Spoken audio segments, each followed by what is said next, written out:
வாஸ்து அப்படிங்கிறது ரொம்பவே முக்கியமான ஒரு விஷயம் வீடு கட்டுதல்ல. வாஸ்து சரியாக இருந்தால் தான் செல்வ செழிப்பு, மன நிம்மதி, உடல் ஆரோக்கியம், சந்தோஷம், குடும்பத்தில் ஒற்றுமை, இப்படி பல நன்மைகள் கிடைக்கும். அதே வாஸ்து சரியாக அமையலை அப்படின்னா குடும்பத்தில் பிரச்சனை, நோய், செலவு, கடன் பிரச்சனை இந்த மாதிரி வீட்டில் வந்துக்கிட்டே இருக்கும். வீடு கட்டமைப்பில் எந்த மூலையில் என்ன இருக்கணும் அப்படிங்கிறது ரொம்ப ரொம்ப முக்கியமான விஷயம். அதிலும் குளியலறை தானே அப்படிங்கிற எண்ணத்தில் நாம் குளியலறையை எங்கு வேணாலும் வைத்து கட்டிடக்கூடாது. ஏன்னா முக்கியமான விஷயம் குளியலறையில் தான் இருக்குது.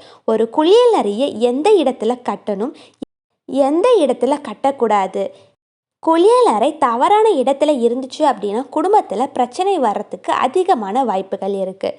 இதுக்கான விரிவான வீடியோ கீழே இருக்க லிங்கில் இருக்குது. அதை டச் பண்ணி முழு வீடியோவை பாருங்கள்.